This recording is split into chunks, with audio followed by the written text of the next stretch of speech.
Welcome, brave myth detectives, to our first case in the chilling series, Asgard's Most Wanted.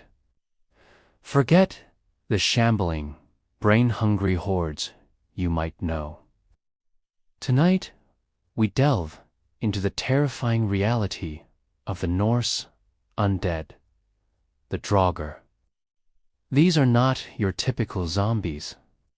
They are powerful, malevolent beings, animated by a dark magic and fueled by an insatiable hatred for the living.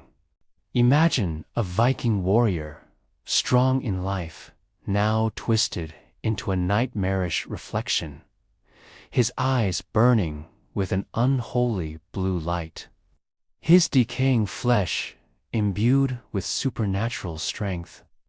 The sagas whisper of their terrifying powers, the ability to grow to immense size, to control the very weather, to move through solid stone, and to curse their victims with madness and disease.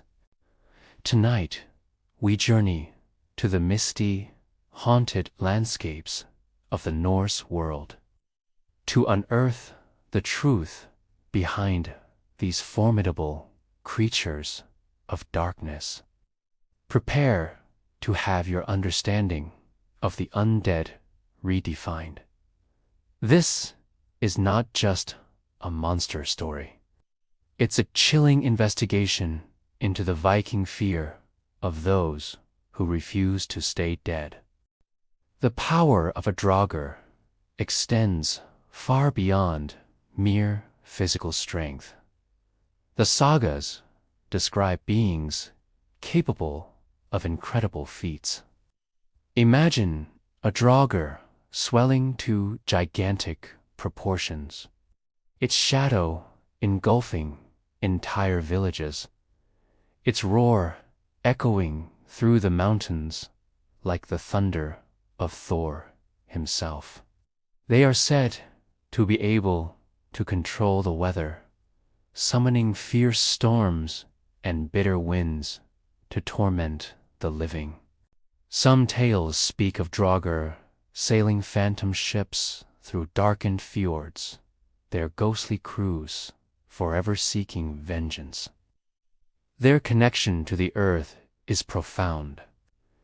They can move through solid ground as easily as we walk, emerging from burial mounds in unexpected places to sow terror. Furthermore, their very presence can be a curse. They can inflict diseases with a touch, drive their victims to madness with their chilling wails, and their gaze can paralyze with fear. The most formidable Draugr are often those who were powerful sorcerers or mighty warriors in life, their dark will persisting beyond the grave, amplified by the unholy magic that animates them. Understanding these powers is crucial to understanding the true threat they posed to the living in the Norse world. They were not just dead. They were an active, supernatural force of destruction. What dark circumstances lead to the creation of a Draugr? The sagas offer clues, painting a grim picture of those most likely to return from the grave in such a terrifying form. Often, they are individuals who harbored great malevolence or greed in life. Their earthly desires so strong, they refuse to relinquish their grip on the mortal world. Powerful chieftains, wicked sorcerers, and those who amassed wealth through cruelty and injustice were prime candidates. A lingering curse, an unfulfilled oath, or a violent and dishonorable death could also pave the way for a restless return. The manner of burial was also significant. Improper or incomplete burial rites could leave the spirit vulnerable to dark forces. Sometimes, the very land itself could be tainted, the presence of malevolent spirits or ancient curses acting as a catalyst for the dead to rise. The transformation into a Draugr was not always immediate. The deceased might initially appear unchanged, but over time, a dark energy would take hold, twisting their spirit and corrupting their physical form. This unholy animation defied the natural order, creating beings that were neither truly living nor peacefully dead, forever trapped in a terrifying in-between state, fueled by resentment and a hunger for the life they had lost. Confronting a Draugr was no easy task, requiring courage, cunning, and often specific rituals and weapons. The sagas offer grim advice on how to deal with these formidable foes.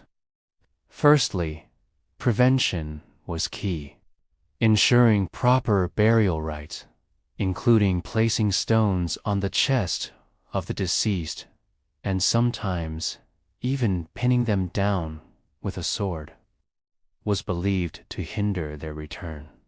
However, if a Draugr did rise, direct confrontation was often unavoidable. Their supernatural strength meant that ordinary weapons were often ineffective. Tales speak of heroes using swords blessed by priests or imbued with magical runes. Decapitation was a crucial step, severing the head believed to be the seat of their malevolent will. But even this was not always enough. The body often needed to be burned completely, reducing the physical form to ashes and preventing any possibility of reanimation.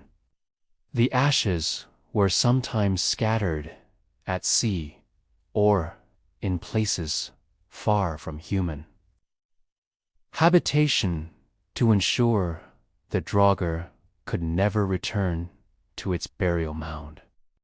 In some particularly persistent cases, the burial mound itself might need to be destroyed or cleansed with specific rituals to break the Draugr-esque connection to the land.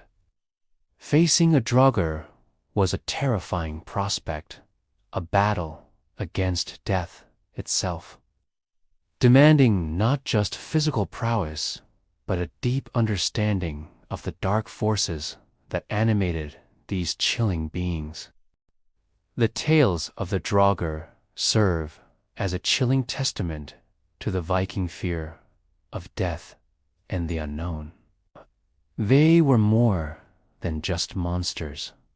They were personifications of the disruption of the natural order, beings that defied the cycle of life and death. Their terrifying powers and the desperate measures required to defeat them left a lasting impact on Norse culture and folklore, influencing countless stories of the undead for centuries to come. The Draugr remind us that the Viking view of the afterlife was not always a glorious hall of feasting warriors. It also held the potential for a dark and restless existence, a fate to be avoided at all costs.